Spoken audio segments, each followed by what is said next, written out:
भारत के 52 defence satellite plan, चीन पाक पर नजर।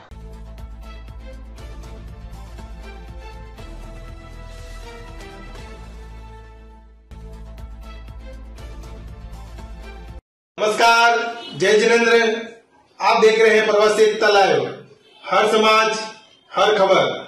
मैं संजय जैन। देखिए आज की ताजा खबर। भारत ने अपनी रक्षा क्षमताओं को और सुदृढ़ करने के लिए एक महत्वाकांक्षी योजना चलाई है।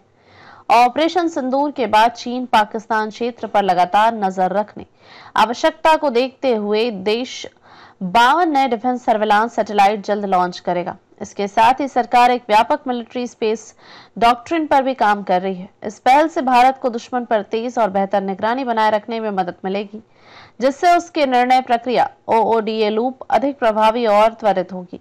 इस महत्वाकांक्षी अभियान की शुरुआत हुई जब भारत पाकिस्तान सीमा पर मई 7 से 10 के बीच ऑपरेशन सिंदूर के दौरान भारत ने अपने घरेलू सैटेलाइट्स जैसे कार्टोसैट और विदेशी कमर्शियल जानकारी स्रोतों का प्रयोग किया। इस दौरान चीन की तरफ से पाकिस्तान को मिली सक्रिय सहायता की रिपोर्ट सामने आई, जिसकी पुष्टि हुई कि दुश्मन क्षेत्र पर सैटेलाइट इमेजिंग और निगरानी की तत्काल आवश्यकता है। इस अनुभव ने भविष्य में स्पेस से जुड़ी खुफिया और सिक्योरिटी क्षमताओं को तेजी से बढ़ाने का मार्ग प्रशस्त किया।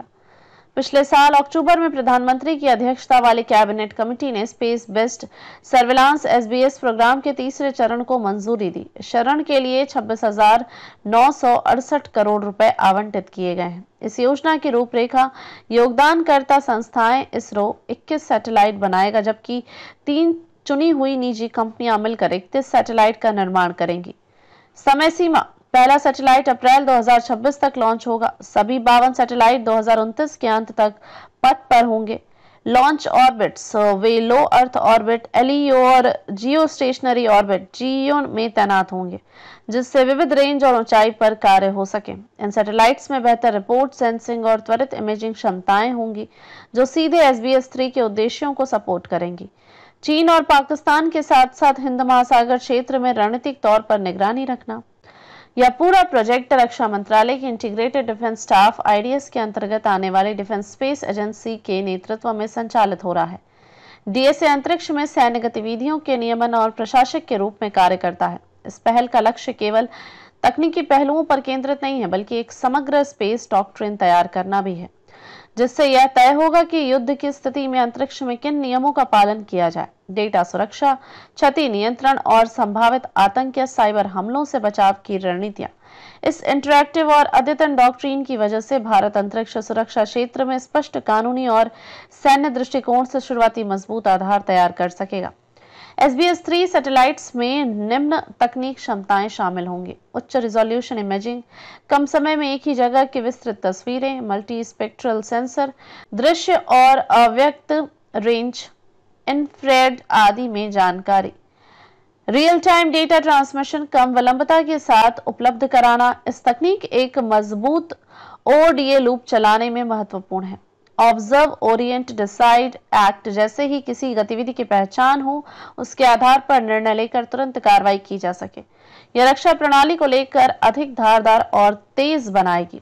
इसके अलावा इन सभी सैटेलाइट्स को एकीकृत रूप से नियंत्रित कर मॉनिटरिंग को केंद्रीकृत किया जाएगा, जिससे किसी भी क्षेत्रीय गतिविधि पर कब्जा करवा कर रखा जा सके। सैटेलाइट डेटा के साथ भारतीय वायुसेना IAF शुरू करने वाली है हाई एल्टीट्यूड पर प्लेटफॉर्म सिस्टम HAPS की खरीद। 3 स्यूडो सैटेलाइट जैसी ड्रोन यूनिट, ये ड्रोन हजारों मीटर की ऊंचाई पर उड़ते हैं। ISR इंटेलिजेंस सर्विलांस रिकॉनाइसेंस मिशनों में काम आते हैं। लंबे समय तक हवा में रहकर डेटा रहित कर सकते हैं। HAPS को उपग्रहों के साथ मिलाकर जमीनी स्तर और अंतरिक्ष से जुड़ी निगरानी में IC इंटीग्रेटेड कैपेबिलिटी बढ़ेगी, खासकर सीमा क्षेत्रों या किसी आकस्मिक सैन्य स्थिति में। भारत की इस पहल से यह स्पष्ट होता है कि वह न केवल तकनीकी प्रगति कर रहा है, बल्कि रणनीतिक आत्मनिर्भरता की ओर अग्रसर है। चीन और पाकिस्तान की गतिविधियों पर निरंतर नजर रखना और हिंद महासागर क्षेत्र की निगरानी करना क्षेत्रीय शक्ति संतुलन को बनाए रखने में मदद करेगा। 52 डिफेंस सैटेलाइट और 3 HAPS ड्रोन मिलकर एक बहुस्तरीय निगरानी प्रणाली तैयार करेंगे, जिसका असर सूचना संग्रह से लेकर रणनीतिक निर्माण और निर्णय क्रियान्वयन तक होगा। यह सब मिलकर ODA चक्र को तेज और दक्ष बनाएगा। साथ ही स्पेस डॉक्ट्रिन एक बड़े नियम पर्यावरण की रूपरेखा तय करेगा, जिससे अंतरिक्ष में सैन्य गतिविधियां सुव्यवस्थित होंगी। सभी वीडियो को देखने के लिए चैनल को सब्सक्राइब करें, बेल आइकन को दबाएं, वीडियो को लाइक और शेयर जरूर करें। धन्यवाद।